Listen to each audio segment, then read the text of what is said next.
2017 November 30-ന് മൂന്നാമത്തെ കുട്ടീൻ്റെ പ്രസവവുമായി ബന്ധപ്പെട്ട് കോഴിക്കോട് മെഡിക്കൽ കോളേജിൽ സിസേറിയനായിരുന്നു മോൻ്റെ പ്രസവം. അപ്പോൾ ആ സിസേറിയനിൽ ആണ് ഈ ഒരു സംഭവിക്കുന്നത്. അപ്പോൾ മൂന്നാമത്തെ സിസേറിയനും അതിൻ്റെ ഒരു കോംപ്ലിക്കേഷനൊക്കെ ഒരുപാട് പറഞ്ഞ് പേടിപ്പിച്ചിട്ടുണ്ടായതുകൊണ്ട് തന്നെ അപ്പോൾ തുടങ്ങിയ വേദനയാണ് അനസ്തേഷ്യൻ്റെ എഫക്റ്റ് വിട്ടത് മുതൽ. അപ്പോൾ നമ്മളത് ശ്രദ്ധിച്ചില്ല. കാരണം വേദന പറയുന്നുണ്ട് എന്നല്ലാതെ അത് മൂന്നാമത്തെ സിസേറിയൻ്റെ കോംപ്ലിക്കേഷനാണ്, അതിൻ്റേതായ ബുദ്ധിമുട്ടുകളാണ്, പ്രയാസങ്ങളാണ് എന്ന് പറഞ്ഞിട്ട് അങ്ങനെ വീട്ടിലേക്ക് പോയി. അങ്ങനെ ഒരു 5 വർഷത്തോളം സഹിച്ചു. അങ്ങനെ കുറേ ഹോസ്പിറ്റലുകൾ കയറി ഇറങ്ങി, ഇടയ്ക്ക് യൂറിനൽ ഇൻഫെക്ഷനായിട്ടും വജൈനൽ ഇൻഫെക്ഷനായിട്ടൊക്കെ ഒരുപാട് ചികിത്സകൾ നടത്തി. അതിലൊന്നും ഒരു ഡോക്ടേഴ്സും കണ്ടുപിടിച്ചതുമില്ല, നമ്മൾക്ക് മനസ്സിലായതുമില്ല. വേദന ആവുന്നതൊക്കെ സിസേറിയൻ്റെ സ്റ്റിച്ചിൻ്റെ വേദനയാണെന്ന് വിചാരിച്ചിട്ട് അതിന് നമ്മൾ ഫോക്കസ് ചെയ്തിട്ട് പറഞ്ഞതുമില്ല. അങ്ങനെ ഒരുപാട് ചികിത്സകൾ പല രൂപത്തിൽ. ഹസ്ബൻഡിന് ജോലിയായിട്ട് കൊല്ലത്തായിരുന്നു കുറേ കാലം നമ്മൾ താമസം. അപ്പോൾ മോൻ്റെ പ്രസവം കഴിഞ്ഞിട്ട് അങ്ങോട്ടാണ് പോകുന്നത്. അപ്പോൾ അവിടുന്ന് NS ഹോസ്പിറ്റലിൽ ഒരുപാട് തവണ, പിന്നെ അതിൻ്റെ ഇടയ്ക്ക് ഇൻഫെക്ഷൻ വന്നിട്ട് അവിടെ ഒരു സർജറി, അങ്ങനെ ഒരുപാട് ചികിത്സകൾ ഇതുമായി ബന്ധപ്പെട്ട് നടത്തി. അവസാനം ഇത് യൂറിനൽ ബ്ലാഡറിലേക്ക് കുത്തി നിന്നിട്ട് ഭയങ്കരമായ സഹിക്കാൻ കഴിയാത്ത വേദനയിലെത്തിയപ്പോൾ മാത്രമാണ്, അതും ഒരു 5-6 മാസം യൂറിനൽ ഇൻഫെക്ഷനാണെന്ന് പറഞ്ഞ് പല ഡോക്ടേഴ്സ് മരുന്നുകൾ മാറി മാറി കുടിച്ച് അവസാനമാണ് കോഴിക്കോട് ഇക്ര ഹോസ്പിറ്റലിൽ വെച്ചിട്ട് ഇത് ഐഡൻറ്റിഫൈ ചെയ്യുന്നത്. ഫസ്റ്റ് സാധാ സ്കാനിൽ ഇത് വെറും സ്റ്റോണാണ്, യൂറിനറി ബ്ലാഡറിൽ സ്റ്റോണാണെന്ന് പറഞ്ഞു. പിന്നെ വേദനയും സഹിക്കാൻ കഴിയാത്ത, അത്രയും സഹിക്കാൻ കഴിയാത്ത, നമ്മൾ കണ്ണിലൊക്കെ ഒരു കമ്പി എടുത്ത് കുത്തിയാലുള്ള വേദനയാണ്. അപ്പോൾ ആ വേദന പറഞ്ഞപ്പോൾ ഡോക്ടർ പറഞ്ഞു ഇതൊരു സാധാ സ്റ്റോണല്ല, നമുക്ക് എന്തായാലും സ്റ്റോണാണെങ്കിൽ അത് പൊടിച്ചാളാം, നമുക്ക് നോക്കാമെന്ന് പറഞ്ഞു. അങ്ങനെ CT സ്കാനിലാണ് എന്തോ ഒരു മെറ്റൽ, അതും അപ്പോഴും ഞാൻ ഇത്രയുള്ള എന്തോ ചെറിയൊരു മെറ്റൽ, ഒരു സൂചി പൊട്ടി അങ്ങനെയൊക്കെ ഉള്ളതേ പ്രതീക്ഷിച്ചിട്ടുള്ളൂ. അങ്ങനെ വീണ്ടും ഗവൺമെൻറ് മെഡിക്കൽ കോളേജിലേക്ക് തന്നെ, അവിടെ നിന്നാണല്ലോ ആദ്യത്തെ സിസേറിയൻ ചെയ്തിട്ടുള്ളത്. അപ്പോൾ അവിടേക്ക് തന്നെ പോയി, അവിടുന്ന് അഡ്മിറ്റ് ചെയ്തു. അങ്ങനെ 2022 സെപ്റ്റംബർ 17-നാണ് അവിടുന്ന് വലിയ ഓപ്പറേഷൻ, 4ാമത്തെ ഓപ്പറേഷനാണ് ശരീരത്തിൽ. ആ ഒരു ഓപ്പറേഷനിലൂടെ ഈ ഒരു സാധനം പുറത്തെടുത്തതിന് ശേഷം മാത്രമാണ് ഇതൊരു ആർട്ടറി ഫോർസെപ്സ് ആണെന്ന് ഞാനും അറിയുന്നത്. 5 വർഷത്തോളം അത് കൊണ്ട് നടന്നത്, അതിൻ്റെ എല്ലാ വേദനയും പ്രയാസവും സഹിച്ചിട്ടുണ്ട്. ഇതാണ് സാധനം എന്നുള്ളത് അറിഞ്ഞിട്ടില്ല എന്നല്ലാതെ എല്ലാ ബുദ്ധിമുട്ടുകളും സഹിച്ചിട്ടുണ്ട്. അങ്ങനെ അവിടുന്ന് തന്നെ, ആ ഒരു ഹോസ്പിറ്റലിൽ നിന്ന് തന്നെ 11ാമത്തെ ദിവസമാണ് ഡിസ്ചാർജ് ആകുന്നത്. അതിൻ്റെ ഇടയ്ക്ക് തന്നെ ആരോഗ്യവകുപ്പ് മന്ത്രിക്ക് പരാതി ഇമെയിൽ ചെയ്തു. അവിടുത്തെ മെഡിക്കൽ കോളേജ് സൂപ്രണ്ടിനും പരാതി കൊടുത്തു. അങ്ങനെ പരാതിയിൽ അന്വേഷണങ്ങളൊക്കെ തുടങ്ങി. സംഭവം വാർത്തയായി. പക്ഷേ അന്വേഷണങ്ങൾക്ക് തുടക്കം മുതലേ ആരോഗ്യമന്ത്രി അടക്കം ഹർഷീന പറയുന്നത് സത്യമാണ്, സർക്കാർ കൂടെയുണ്ട്, ഹർഷീനക്ക് നീതി ഉറപ്പാക്കുമെന്ന് പറയാമെന്നല്ലാതെ 6 മാസത്തോളം നമ്മൾ ഈ ആരോഗ്യ വകുപ്പിനെ വിശ്വസിച്ചു നിന്നു. 3 തലത്തിലുള്ള അന്വേഷണങ്ങൾ നടന്നു. അതിലൊന്നും ഇത് വ്യക്തതയില്ല. സാധനം കുടുങ്ങിയിട്ടുണ്ട്, ആർട്ടറി ഫോർസെപ്സ് വയറ്റിൽ നിന്ന് എടുത്തിട്ടുണ്ട്, പക്ഷേ എവിടെ നിന്ന് സംഭവിച്ചു എന്നുള്ളതിൽ വ്യക്തതയില്ല എന്ന് പറഞ്ഞ് അവർ തള്ളിക്കളഞ്ഞു. അങ്ങനെ അവസാനമാണ് നമുക്കിത് നീതി ലഭിക്കില്ല, ആരോഗ്യവകുപ്പിൻ്റെ ഭാഗത്തുനിന്ന് നീതി ലഭിക്കില്ല എന്ന് ഉറപ്പായതോടുകൂടിയാണ് നമ്മൾ പോലീസിൽ പരാതിപ്പെടുന്നതും അങ്ങനെ ആദ്യഘട്ട സമരത്തിലേക്ക് ഇറങ്ങുന്നത്. അപ്പോഴാണ് ഫെബ്രുവരി 28 ഞാനും എൻ്റെ ഭർത്താവും മാത്രമായിട്ട് മെഡിക്കൽ കോളേജിന് മുന്നിൽ, ഞങ്ങൾക്ക് നീതി ലഭിച്ചാൽ മതിയാവും, ഞങ്ങൾക്ക് അനുഭവിച്ച നഷ്ടത്തിന് നഷ്ടപരിഹാരം, ഇതാര് ചെയ്തു എന്നുള്ള കുറ്റവാളികളെ പുറത്ത് വന്നേ പറ്റൂ, ഇത് ലഭിക്കണം എന്നുള്ള ആവശ്യമായിട്ട് ഞങ്ങൾ സമരത്തിനിറങ്ങി. അവിടെ നിന്നാണ് മാർച്ച് 1-ാം തീയതിയാണ് നമ്മൾ കമ്മീഷണർക്ക് പരാതി കൊടുക്കുന്നത് ഇതിൻ്റെ പേരിൽ. അങ്ങനെ അവിടെ മൊഴിയെടുക്കൽ FIR ഇട്ടു. നമ്മൾ അന്ന് തുടങ്ങിയ അന്വേഷണമാണ് ACP സുദർശൻ സാറിൻ്റെ നേതൃത്വത്തിൽ. അങ്ങനെ നമ്മളെല്ലാ തെളിവുകളും, നമ്മളെ കയ്യിലുള്ള എല്ലാ രേഖകളും അവർക്ക് സമർപ്പിച്ചു. അങ്ങനെ അവർ ആത്മാർത്ഥമായ, അത്രയും അവർക്ക് വ്യക്തമായിട്ട് മനസ്സിലായത് സത്യമാണ്, ഇതിലൊരു കളവുമില്ല, നമ്മൾ പറയുന്ന അത്രയും സത്യമാണ്, എവിടുന്നാണ് സംഭവിച്ചതെന്ന് നമ്മൾ ഉറപ്പിച്ച് പറയുന്നു.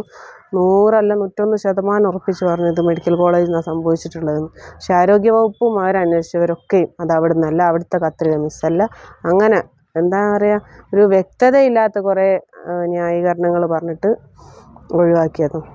നമുക്ക് ഉറപ്പാണ്, ഇത് അനുഭവിച്ച വ്യക്തിക്ക് അറിയാമല്ലോ ഇതെപ്പം തുടങ്ങി എന്നുള്ളത്. ഇത്രയും വലിയൊരു സാധനമാണ് വയറിൽ, 12 സെൻറ്റിമീറ്റർ നീളവും 6 സെൻറ്റിമീറ്റർ വീതിയുള്ള ആർട്ടറി ഫോർസെപ്സാണ്. അപ്പോൾ ഇത്രയും വലിയൊരു സാധനം വയറിലുള്ളപ്പോൾ എന്തൊക്കെ അസ്വസ്ഥത ഒരു മനുഷ്യനുണ്ടാവും. അപ്പോൾ അത് എന്താണ് എന്നുള്ളത് മനസ്സിലാക്കിയില്ല. നല്ല ഒരുപാട് വേദന സഹിക്കുന്ന ഒരു മനുഷ്യനാണ് ഞാൻ. പക്ഷേ എന്നാലും ഇത്രയും വലിയൊരു സാധനമൊന്നും ഒരിക്കലും ഞാൻ പ്രതീക്ഷിച്ചിട്ടില്ല. അപ്പോൾ ആ ഒരു പ്രസവത്തിൻ്റെ ആ ഒരു സമയം തൊട്ട് അനസ്തേഷ്യൻ എഫക്റ്റ് വിട്ട മുതൽ സഹിക്കാൻ കഴിയാത്ത വേദനയും, അത് കഴിഞ്ഞിട്ട് 3 ചെറിയ കുട്ടികളാണ്. ഞാൻ ഒരു 5 വർഷത്തോളം പോറ്റി വളർത്താനെടുത്ത ബുദ്ധിമുട്ടും, അതിനെ തുടർന്ന് ഹസ്ബൻഡിനും, ഞങ്ങൾ കൊല്ലത്തായിരുന്നു താമസം. അവിടെ ബിസിനസ് സമാധാനമായിട്ട് നല്ലപോലെ ഒരു ബിസിനസ് നടത്തിക്കൊണ്ടിരിക്കുമായിരുന്നു. അപ്പോൾ അതിൻ്റെ ഇടയ്ക്കുണ്ടായ ഒരു അവസ്ഥകളൊന്നും ഇപ്പോൾ പുറകോട്ട് ആലോചിക്കുമ്പോൾ എനിക്ക് ഇപ്പം കരച്ചിൽ വരും. ഇത്രയൊക്കെ ഞാൻ സഹിച്ചല്ലോ എന്നുള്ളത്. അങ്ങനെ ശരിക്കും ഹസ്ബൻഡിന് ജോലിക്ക് പോകാൻ കഴിയാത്ത അവസ്ഥയും, മൊത്തത്തിൽ ഞങ്ങൾ ആ ഒരു ബിസിനസ് തന്നെ തകർന്ന് അടച്ചു പൂട്ടി ഞങ്ങൾ നാട്ടിലേക്ക് വരേണ്ട അവസ്ഥയായി. അങ്ങനെ അവസാനമാണ് ഇത് കണ്ടെത്തിയതാണ് കാരണം എന്നുള്ളത്. ഞാൻ ശരിക്കും വിചാരിച്ചു എനിക്ക് 30 വയസ്സ്, ഇപ്പോൾ 31 വയസ്സായി, ഈ ഒരു 30 വയസ്സുകൊണ്ട് എൻ്റെ ജീവിതം ഇവിടെ തീർന്നെന്ന് ഉറപ്പിച്ചതാണ്. കാരണം എന്താണ് കാരണം, വേദനകളും എൻ്റെ ഈ ഒരു അവസ്ഥക്കും കാരണം എന്താണെന്നുള്ളത് മനസ്സിലാവുന്നില്ല. ഈ ഒരു തീർന്നു. ഞാൻ എന്നും ഹസ്ബൻഡിനോട് പറയും ഏകദേശം തീരാനായിട്ട്, എന്തോ വലിയൊരു അസുഖം. ഞാൻ പ്രതീക്ഷിച്ചത് വയറിനുള്ളിൽ എന്തോ ക്യാൻസറോ അങ്ങനെ എന്തോ. പിന്നെ അവസാനം യൂറിനൽ ഇൻഫെക്ഷനായി വന്നപ്പോൾ ഞാൻ അങ്ങനെ കിഡ്നിയോ അങ്ങനെ എന്തോ കാര്യമായിട്ട് വലിയ എന്തോ ഒരു അസുഖം ഉറപ്പായിട്ട് എനിക്കുണ്ടെന്ന് ഞാൻ ഉറപ്പിച്ചു. അങ്ങനെ ആ ഒരു അവസ്ഥയിലാണ് ഇത് കണ്ടെത്തുന്നതും. ഇതായിരുന്നു കാരണം എന്ന് പറഞ്ഞപ്പോൾ ആദ്യം ഞാൻ ശരിക്കും സമാധാനിച്ചതാണ്. കാരണം ഈ ഒരു സംഭവമാണല്ലോ ഇത്രയും ബുദ്ധിമുട്ടുകൾ ഉണ്ടാക്കിയത് എന്നുള്ളത്. ശരീരത്തിനുള്ള വേദനയേക്കാളും ഞാൻ അനുഭവിച്ച മാനസികമായ വേദനകളാണ്. പിന്നെ ഞാൻ BSc ഫിസിക്സിന് പഠിക്കുമ്പോൾ കല്യാണം കഴിക്കുന്ന ഒരു 2nd ഇയറിലാണ്. ആ ഒരു കഴിഞ്ഞിട്ട് പിന്നെ എനിക്ക് പോകാൻ കഴിഞ്ഞില്ല. അപ്പോൾ കുട്ടികളൊക്കെ ആയി, 3ാമത്തെ പ്രസവം നിർത്തി, 3 സിസേറിയൻ ആയതുകൊണ്ട് അത് നിർത്തി. അത് കഴിഞ്ഞ് എന്തായാലും തുടർന്ന് പഠിക്കണം, ഒരു ജോലി എന്തായാലും പോകണം എന്നൊക്കെ അത്രയും ആഗ്രഹിച്ച ഒരാളായിരുന്നു. അപ്പോൾ അതിനൊന്നും ഞാൻ പല കോഴ്സിനും ഇതിനിടയ്ക്ക് ചേർന്നു. മോനെയായിട്ടായിരുന്നു പോലും ചെറിയ കമ്പ്യൂട്ടർ കോഴ്സ് അങ്ങനെ എനിക്ക് പോകാൻ കഴിയുന്നത്. പക്ഷെ അതൊക്കെയും കുറഞ്ഞ ദിവസങ്ങൾ കൊണ്ട് ഞാൻ നിർത്തി പോരേണ്ട അവസ്ഥ. കാരണം എനിക്ക് കണ്ടിന്യൂ ചെയ്യാൻ കഴിയുന്നില്ല, കുട്ടീനെയായിട്ട് പോകാൻ കഴിയുന്നില്ല, വീട്ടിലെ കാര്യങ്ങളൊന്നും. ശരിക്കും അവിടെ പോയി വരുമ്പോഴേക്കും ഞാൻ ക്ഷീണിച്ചിട്ട് എന്താ അവസ്ഥ എന്ന് മനസ്സിലാകാൻ പറ്റാത്ത ഒരു. അങ്ങനെ ഈ ഒരു കേസ് അന്വേഷണത്തിനൊടുവിൽ ഇപ്പോൾ പിന്നെ ആരോഗ്യമന്ത്രി നിരന്തരം പറയും ഹർഷിനൊക്കൊപ്പമാണ് സർക്കാർ, ഹർഷിനൊക്കൊപ്പമുണ്ട്, ഹർഷിനൊക്കെ നീതി ഉറപ്പാക്കും, ഹർഷിന പറയുന്നതാണ് ഞങ്ങൾ വിശ്വസിക്കുന്നത്. അങ്ങനെ നിരന്തരം പറയാന്നല്ലാണ്ട് സർക്കാരിൻ്റെ ഭാഗത്തുനിന്ന് ഒരു വിധത്തിലുള്ള ഒരു നീതി ഞങ്ങൾക്ക് ഇതുവരെ ലഭിച്ചിട്ടില്ല. പിന്നെ ഒരു നഷ്ടപരിഹാരത്തിനെ സംബന്ധിച്ച് പറഞ്ഞപ്പോഴും അവർക്ക് കീഴ്വഴക്കവും സാങ്കേതികത്വ പ്രശ്നങ്ങളുമാണ് ഇപ്പോഴും അവർ പറഞ്ഞുകൊണ്ടിരിക്കുന്നത്. ഇത്രയും വലിയൊരു ദുരന്തം ഒരു ഗവൺമെൻറ് ഉദ്യോഗസ്ഥരുടെ അടുത്തുനിന്ന് വന്നു, ഡോക്ടേഴ്സിൻ്റെ അടുത്തുനിന്ന് വന്നു. അത്രയും വലിയ അശ്രദ്ധയാണ്, ചെറിയ കാര്യമല്ലല്ലോ. ഒരു 12 സെൻറ്റിമീറ്റർ നീളമുള്ള ഒരു സാധനം വയറിൽ വെച്ചിട്ട് മറന്നു പോകുക എന്ന് പറഞ്ഞാൽ അവരറിഞ്ഞില്ല എന്ന് പറഞ്ഞാൽ അവരല്ല, ഞങ്ങളല്ല ചെയ്തതെന്ന് പറഞ്ഞാൽ അവരറിഞ്ഞിട്ടില്ല എന്നുള്ളതല്ലേ. അപ്പോൾ എത്രമാത്രം കെയർലെസ് ആയിട്ടാണ് അവർ ജോലി ചെയ്യുന്നതെന്നുള്ളത്. ഈ വേറെ ഏതൊരു മേഖലയിലെ പിഴവ് പോലെ അല്ലല്ലോ ഒരു ആരോഗ്യ മേഖലയിൽ. ഡോക്ടറിൻ്റെ മുന്നിൽ നമ്മൾ അത്രയും വിശ്വാസത്തോടു കൂടിയാണ്, ഒരു ദൈവത്തിൻ്റെ കൈകളായിട്ടാണ് നമ്മൾ ഡോക്ടേഴ്സിനെ കാണുന്നത്. അപ്പോൾ അവരെ മുന്നിൽ നമ്മളെ ജീവൻ ഇട്ട് കൊടുക്കുക. അപ്പോൾ ആ ജീവൻ ഒരു വിലയില്ലാതെ നമ്മളെ എന്താ പറയുക, ഒരു സാധാ ഒരു വണ്ടിപ്പണി എടുക്കുന്ന മാതിരി ടൂൾസൊക്കെ മറന്നു വെച്ച് പോരുന്ന മാതിരി ഒരു മനുഷ്യ ജീവൻ്റെ ഉള്ളിൽ ഇത്രയും വലിയൊരു ടൂൾ മറന്നു പോയിട്ട് അവരറിഞ്ഞില്ല എന്ന് പറഞ്ഞാൽ, ഇത് നമ്മൾ അറിഞ്ഞു വരുമ്പോൾ അതിന് ഞങ്ങൾക്ക് പറ്റിപ്പോയി, അതിനൊരു പരിഹാരം ഞങ്ങൾ കാണാമെന്ന് പറയുന്നതിന് പകരം എന്താ പറയുക, വാദിയെ പ്രതിയാക്കുന്ന രൂപത്തിലേക്ക്, ഇത് ഹർഷിനെ വിഴുങ്ങിയതാണോ എന്നുള്ള രൂപത്തിലേക്ക് വരെ അവസാനത്തിലേക്ക് എത്തി. കാരണം ഇതിന് ആളില്ല, വെച്ച ആളില്ല, ഹർഷിനൻ്റെ വയറ്റിൽ നിന്ന് എടുത്തിട്ടുമുണ്ട്. അപ്പോൾ ഇതെവിടെ എങ്ങനെ വന്നു എന്നുള്ളതിൽ ആർക്കും അറിയില്ല. ചെയ്തവരടുത്ത് കുറ്റം സമ്മതിക്കാത്ത അവസ്ഥയിൽ, ആ ഒരവസ്ഥയിലാണ് SCP സുദർശൻ സാറും കൂടെയുള്ള ഷാജു സാറ് ഒരത്രയും ആത്മാർത്ഥമായിട്ട് അത്രയധികം പരിശ്രമിച്ചിട്ട്, പിന്നെ അവർക്ക് സമ്മർദ്ദങ്ങളും പല വിധത്തിലുണ്ടാകും, അതിനൊക്കെ അതിജീവിച്ചാണ് നമ്മളെ കൂടെ നിന്ന്, അതായത് സത്യത്തിൻ്റെ കൂടെ അവർ നിന്ന് ഇപ്പം ഈ ഒരു ദിവസം ഇന്ന് 2023 ഡിസംബർ 28 കുറ്റപത്രം കോടതിയിൽ സമർപ്പിച്ചിരിക്കുകയാണ്. അതിൽ വളരെയധികം സന്തോഷമുണ്ട്. കാരണം ഇപ്പോഴും പൂർണ്ണമായി നീതി ഉറപ്പായിട്ടില്ല. പക്ഷേ ഞങ്ങൾ 104 ദിവസം മെയ് 22 ഈ ഒരു കാര്യത്തിൽ തീരുമാനമാകാത്തതിനെ തുടർന്ന് മെയ് 22 ഞങ്ങൾ ശക്തമായൊരു സമരം മെഡിക്കൽ കോളേജിന് മുന്നിൽ തുടങ്ങി.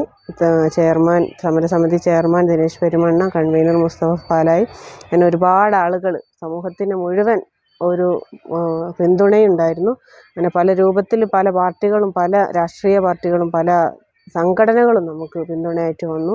അങ്ങനെ എന്നിട്ടും സർക്കാരിൻ്റെ ഭാഗത്തു നിന്ന് യാതൊരു കുലുക്കവും ഉണ്ടായിരുന്നില്ല. 104 ദിവസം ആ ഒരു തെരുവിൽ ഞാൻ ജീവിതത്തിൽ ഇന്ന് വരെ സമരം ചെയ്തിട്ടില്ലാത്ത ഞാൻ എൻ്റെ ചെറിയ മോനെ ആയിട്ടാണ് അത്രയും ദിവസം അവിടെ സമരത്തിലിരുന്ന്. എൻ്റെ മൂത്ത കുട്ടികളുടെ പഠനമൊക്കെ മുടങ്ങി സ്കൂളൊക്കെ ലീവാക്കിയിട്ടാണ് എന്തായാലും ഈ ഒരു കാര്യത്തിന് പൂർണ്ണ നീതി ഉറപ്പാക്കിയിട്ട് മടങ്ങുമെന്നുള്ളതായിരുന്നു. ആ ഒരു ആത്മവിശ്വാസം ഉണ്ടായിരുന്നു. ഇപ്പോഴും ആത്മവിശ്വാസത്തിനൊരു കോട്ടവും വന്നിട്ടില്ല. പൂർണ്ണമായ ലക്ഷ്യത്തിൽ നമ്മൾ എത്തും എന്നുള്ള ഉറപ്പുണ്ട്. അങ്ങനെ പോലീസ് അന്ന് കോടതിയിൽ റിപ്പോർട്ട് സമർപ്പിച്ച് ഡോക്ടേഴ്സിൻ്റെ അറസ്റ്റ് വരെ രേഖപ്പെടുത്തിയ സമയത്താണ് നമ്മൾ ആ ഒരു സമരം അവസാനിപ്പിച്ച് പോയത്. എന്നിട്ടും പിന്നെ ഇതൊരു വിചാരണ ചെയ്യാനുള്ള ഒരു അനുമതി ഗവൺമെൻറ്റിൻ്റെ അടുത്തുനിന്ന് വരാൻ വേണ്ടിയിട്ട് 3.5 മാസത്തോളം എടുത്തു.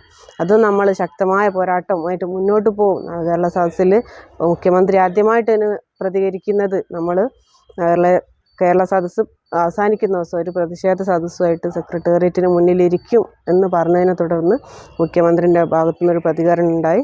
നമ്മൾ പരിഹരിക്കാൻ ശ്രമിക്കുന്നുണ്ട്, എന്തായാലും പരിഹരിക്കും, നീതി ഉറപ്പാക്കും എന്നൊക്കെയുള്ള ഇതും. പിന്നെ ഈ ഒരു 23-ന് മുമ്പായിട്ട് ഡിസംബർ 22-ന് തന്നെ ഈ ഒരു പ്രോസിക്യൂഷൻ സാങ്ഷനും ആയതുകൊണ്ട് ഞങ്ങൾ ആ ഒരു പ്രതിഷേധ സദസ്സ് നിർത്തിവെച്ചു. ഏതായാലും സന്തോഷമുണ്ട്. ഈ കുറ്റപത്രം സമർപ്പിച്ചു. ഇനി മുന്നോട്ടുള്ള വഴി ഇപ്പോൾ തുറന്നിട്ടേ ഉള്ളൂ. പൂർണ്ണമായ നീതിയിലെത്തിയിട്ടില്ല. തീർച്ചയായും നമുക്ക് നഷ്ടപരിഹാരം കൂടെ കിട്ടുമ്പോൾ മാത്രമേ പൂർണ്ണമായ നീതി ഉറപ്പാവുന്നുള്ളൂ. അതിലേക്കുള്ള പോരാട്ടത്തിലാണ്, നിയമ പോരാട്ടത്തിലേക്കാണ്. തീർച്ചയായും ലക്ഷ്യത്തിലെത്തും. പിന്നെ നല്ല മനുഷ്യത്വം ആലോചിച്ചിട്ടില്ലാത്ത ഒരുപാട് മനസ്സുകളുടെ പ്രാർത്ഥനയും പിന്തുണയുണ്ട്.